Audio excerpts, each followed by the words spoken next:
You couldn't believe your eyes when you first saw it. Surely this article was just a hoax and you just impulsively downloaded malware or something.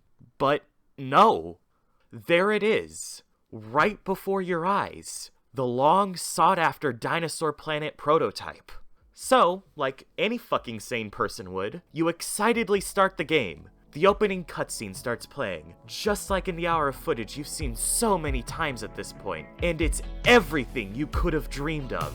You shoot the cannons, you board the ship, you encounter General Scales and watch him teleport away. Okay, that's different. You're playing the game! It's definitely not one-to-one with the tapes, but you're playing as Crystal, running around Warlock Mountain. You watched a cutscene of Crystal talking to Randor, something not even in the tapes, but that's just a taste of what's to come. You make it through the rest of Warlock Mountain, and truly start your journey exploring this nearly lost relic, this unfinished magnum opus. You encounter the Warp Stone, or rather Swap Stone, and he explains the swap mechanic to you before finally swapping over the Saber.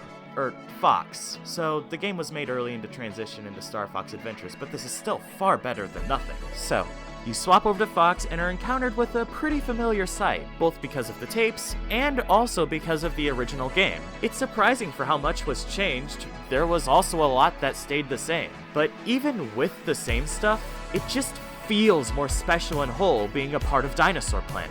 So, you make your way through Snowhorn Wastes. The clunky performance and glitches have certainly started rearing their heads, but hey, it's a prototype. What did you expect? You make your way into Swapstone Hollow, and it's completely different from how it is in Star Fox Adventures, and you're just blown away by how different everything is. You save Tricky's mother with the 10 white mushrooms, get to learn more about how the story was originally going to be, and you swap back to Crystal. Just the fact that you're able to play as Crystal past the prologue is great. It's awesome to finally see her character being done justice. You make it to Cape Claw, and once again, you're just blown away by how beautiful this game is. Like, yeah, it's N64 graphics, but they're charming in their own right. And the game has such a striking and unique atmosphere to it. A specialty of Rareware back in the N64 era, you get sucked into this game's world. So, you finally make it to Cape Claw. You marvel at the beauty of the area as you head down the path, save the Lightfoot from the cage and get the spell, but not really, and make it to the Sharp Claw guard. He tells you he'll let you pass him for a bribe, so you start looking around for something to give him. You make your way up the waterfall, make Crystal drop a log, become one with the log in a light, funny immersion break, enter the cave, and then the game crashes. Your immersion in the game is completely shattered. Yeah, it's a prototype, alright. Aesthetically, Dinosaur Planet is absolutely beautiful and immersive, and from a game design perspective, the areas you explore are generally well designed. However, the fact that entering the cave you need to go into consistently crashes the game absolutely destroys the intended design of the area, obviously. So, it seems as though our journey through the game ends there, right? Or at the very least, any journey that doesn't require a ton of cheat codes to levitate and level select and such alongside the complete destruction of any attempted immersion in the game's world, right? Well, that would be the case if it weren't for someone whose mind brain blasted into 18 different dimensions and conjured up an in-game, zero cheat code required solution to the problem.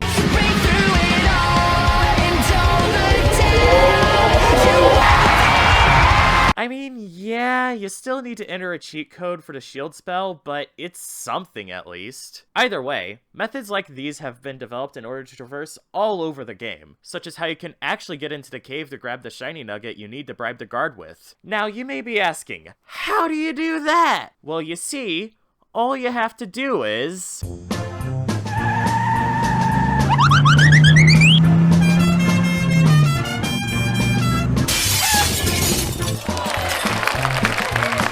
And yeah, you'll have a little bit of trouble getting into the next area, as you can see on my end, but hey, it works. Now, I want to bring back up the questions I asked in part 1. The questions about how unintentional bugs and glitches may not in fact be objective flaws with the game. It's true that it doesn't do much good to your immersion in the game's world, but the process of getting the glitch to work ended up being really fun nevertheless. I'll go ahead and walk you all through said process so you can see what I mean. I first learned of this glitch while reading the Dinosaur Planet wiki, meaning that I didn't even do half half the work, unlike the amazing people that somehow actually managed to figure all this stuff out. I didn't learn about this glitch when I played the game initially, since I was using the Dino mod, which patched out the need for this glitch, but as I showcased earlier, that wasn't the case when the ROM was first dumped. So this is the way people got the shiny nugget before the Dino mods patch. The glitch works by performing a fusion dance with the log, and once you are on the log and in what you think would be a good position, you need to turn to where you are not facing forward and then press the Z button to center the camera behind you, and also press the C up button to go into first person view. Pressing both of these buttons at the same time confuses the game in such a way that Crystal reverts to the not riding a log state and is no longer riding the log. Except she is! Kinda. You see, now you have control over both Crystal as she normally controls, albeit a bit more unresponsive, and you also have control over the log as if you were still riding it. So now with the groundwork of the glitch out of the way, it was time to get the log into the cave. Here was the plan. I was going to head to Cape Claw, climb up to the area behind a waterfall, and push the log off the ledge. Then, I would board the log and make the trip halfway to the cave before reaching the area where I'd normally drown. Then, I would perform the glitch and sit in the water a bit back from the drowning area with the cave entrance in view. Then, with the log stationary and in perfect view across from me, I would turn the log towards the cave and put the log in the hole. This plan was foolproof. And so, I began. I got the log off the ledge, I made it halfway, and I performed the glitch. So far so good, right? Well, unfortunately from here, it wasn't. For I had forgotten to account for one thing, one simple yet absolutely essential thing. There's a current. As I attempted to turn the log towards the cave and drive it in, I watched as my efforts washed away in vain as the log was caught up in the current. But hey, I wasn't ready to give up yet, so I headed over to the beach to get a new view of the log as it hit the wall. When I reached the beach, the loud as fuck tunneling dinosaur enemy guy spawned and moved right on top of me. But since I found out I was made invulnerable due to the glitch, I paid him no mind. So I started to steer the log towards the cave, attempting to adjust my position to keep the camera on the log, screwing up the log's trajectory in the process. I attempted to center the camera behind me, only for me to Z-target the enemy instead, spinning the camera in circles. So with that, I deemed this attempt a failure, and it was back to the drawing board. The current was a component of the area's design that I hadn't considered before. And it's a good component too. Simple and effective even. It pushes the player and log back towards the waterfall and away from the cave entrance, acting as an obstacle to overcome. So, taking the current into account, I decided that the best course of action was to simply park the log closer to the hole as I performed the glitch. This way, I would have less area to traverse and thus would be less likely to get screwed over by the current or having to adjust the camera. So I tried it and then I drowned. So obviously, I got a bit too close to the cave and triggered the drowning sequence. No big deal, I'll just do my original plan, keeping the current in mind. I dropped the log off the cliff, rode it to a little under halfway there, and with the cave in view, I guided the log towards it. I got the log right up to the entrance and then I drowned? After I'd thought about it for a bit, I realized that what most likely went wrong is that given I was controlling both Crystal and the log, it would make sense that they were tied together in some way. So, when I drove the log over the drowning zone, it was likely reading the log as my location and Crystal as my state, and thus, when I got the log to that point, it probably checked to see if Crystal was swimming in the water, and since she was, the drowning sequence was activated. Now that I better understood how this glitch works, I concluded that the best option was for me to drive the log from the beach like I had attempted earlier. So, I preemptively killed the loud as fuck tunneling dinosaur enemy guy and dropped the log off the cliff. Then, I positioned the log on the beach so that I'd know where I'm starting at and performed the glitch. And finally, it was time to RC boat this log.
beach just wasn't working. I didn't have enough of a view to see where I was going, not to mention I couldn't even see the cave entrance itself. With Crystal moving around so much, it was almost like driving in the dark with no headlights. And with that, it was back to the drawing board once again. So, we've gotten ourselves in a real big snag here. I can't see where I'm going from the beach, and I can't be in the water because then I'll drown. With these issues in mind, what am I supposed to do?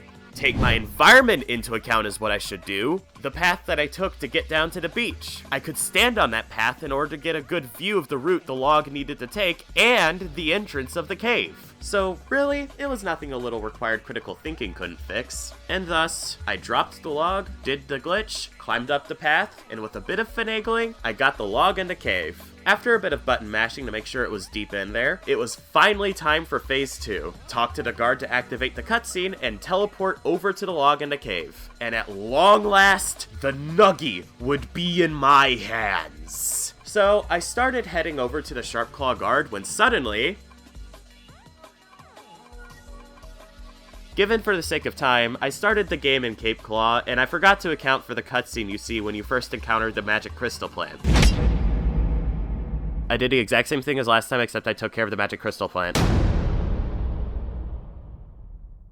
It definitely took a bit of trial and error for sure, but that wasn't a hindrance in me having a lot of fun learning the glitch, figuring out the nuances of how it works, and gaining the skill to drive the log remotely while also being mindful of Crystal's position, and by extension the camera's position. There was genuinely engaging mechanical complexity and critical thinking involved with the task. The glitch was the mechanic, and the area took good advantage of the mechanic. The current acts as a component that plays off of other components such as the unique controls of the remote control log glitch, the water-based limitations of where Crystal can move, and the limited visibility of the cave entrance given its location and the game's camera. All of these components come together to create an engaging puzzle. To me, an engaging puzzle in a game like this is one that requires a decent amount of critical thinking in order to figure out its components and how they all come together. It may not have been intentional, but the technical issues made for a well-designed puzzle in the game, forcing me to think about the environment and components, plan out a solution, and put effort into executing it. The only part that felt a bit stupid was the magical crystal plant cutscene screwing me over, but that was entirely on my end and wouldn't be encountered on a normal playthrough. So,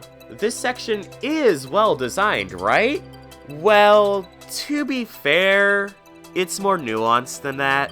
Note how I learned how to do this glitch, by reading about it on the Dinosaur Planet wiki. Effectively, I had to look up a strategy guide in order to comprehend what I needed to do to get through this part of the game. It sounds pretty needlessly obtuse if that's the case, so why would I go out of my way to play the buggier version of the game if the Dino mod already patched it? And what about the people who figured it out initially with no such strategy guide to help them? While both questions ultimately have their own distinctive answers, both answers revolve around the satisfaction inherent in striving towards a goal. For the people in the audience who read, and I know the ones here who don't, yes, I'm calling you out specifically, but for those who do read, you may remember the beginning of part 3.5, which was supposed to be the beginning of this video, but where I shared an excerpt from an essay titled Art is a Game, that talks about striving play as a driving motivator in playing games. Striving back, playing again for the value of the struggle, or something that falls from that struggle, like fitness or realization. Notice that for striving players have that desirable struggle. They have to gradually try, but winning isn't the plan for them. Playing is, if you doubt that strive, playing is a real motivation, no possibility. Consider the existence of what we might call stupid games. Stupid game is a game where first the fun part is failing, and second you have to try with it in order to have fun. Stupid games need copies our capacity for striving play. In the game we pursue success, but success is not what we actually value. Our purpose is to experience hysterical failure for fun. We can see the difference between goals and purposes in all sorts of enjoyable gaming. Suppose I throw a ball game night with friends. Many games are fun only if the player already absorbed in the struggle to happen. I need to genuinely try and win, but if I lose the game, I have having them all wasted to healing. I'm feeling that this is not whether I won or lost, that whether I'd had fun in the attempt. Only a truly bold scope would think otherwise.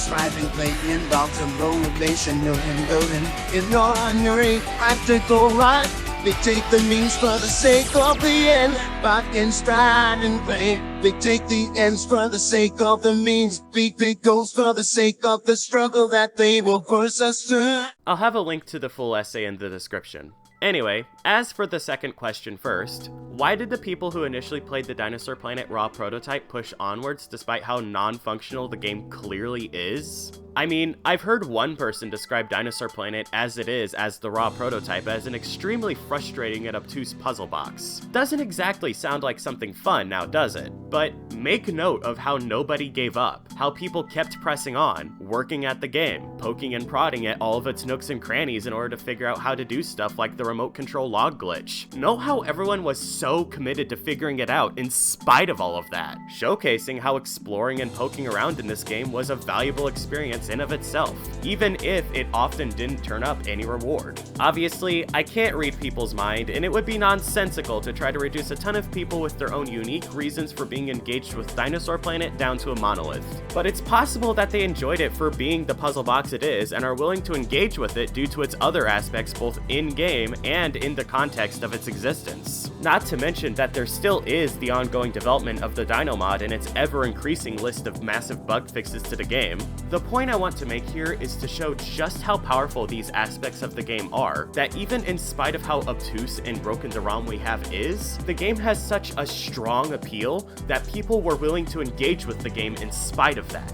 If you want to see more of the Dinosaur Planet prototype ROM in its raw form, then I highly recommend the playthrough by Jeeb's Game Shack on Dinosaur Planet. A link to the playlist will also be in the description.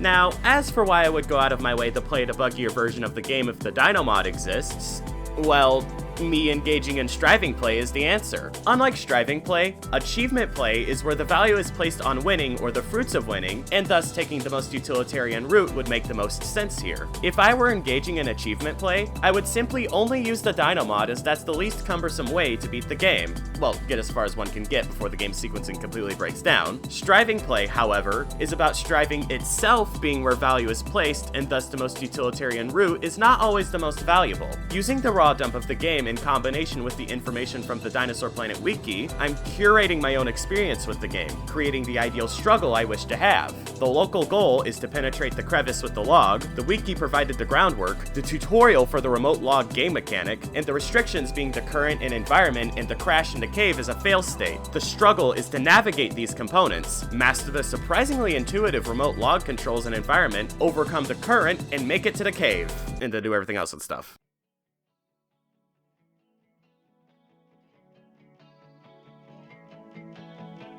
I wouldn't have been able to experience any of this if it weren't for the raw dump of the game being the way that it is. What I'm doing here is arbitrary, yes, but not any more arbitrary than beating any game in the expected manner, I wouldn't think. You could argue that even though they're both arbitrary, this isn't the full authentic experience the developers intended. The fact that the game is unfinished constantly gets in the way of immersing yourself in this game's world and story, but exploring these half-finished mechanics, working around the broken and unfinished parts of the game, reading the wiki to understand the way to do said exploration, it captures a wholly different art experience. Not one that rejects the intended art experience of the developers, but one that partially includes and expands beyond the confines of the game itself. It captures the captivating vibe to the Beta Quest and Trilogy. Like, there's this feeling of just hanging out with your buddies in your friend's basement, exploring the outer limits of a game, going far beyond what the developers intended into uncharted territory, and finding some lost gem that you were never meant to see. Yeah, that. This sounds fairly reasonable, right? Well, not exactly. You see, this is what happens when you base your understanding of a complex philosophical topic off of a single essay tangentially related to a book you didn't read because you didn't want to have to pay the money for it, and since you still don't have to pay the money for it, you're now reading some academic papers talking about the book and the writer's thoughts on it. As you slowly realize you're way out of your depth, and you're now realizing in the middle of your writing your paper that your whole thesis is planned for this paper is just crumbling around you as your brain goes burr in a desperate attempt to understand and process all of this new information. I'm just saying what's happening here just so happens to resemble this, and it's totally not based off of my own personal experience or anything like that. Okay, for real though, we need to take a detour and get more into what achievement play and striving play are, what games and the aspects of them as art actually are according to T. Nguyen and those who wrote the papers about his book, and using this newfound knowledge, find out where I actually stand in terms of achievement play and striving play and how this applies to what makes Dinosaur Planet tick for me. At least to the best of my ability. I'll be honest, I'm no philosopher, and I've been stretching my brain power to its limits attempting to understand this stuff. So, for the record, I'm not an expert, and it's very likely I still have these concepts butchered, but I tried my absolute best. But the real fun question here is seeing who here was blindly believing what I was saying until I pointed out that it was wrong. Also, be sure to read Part 1's description. It has some information on landscaping I think y'all would find very useful.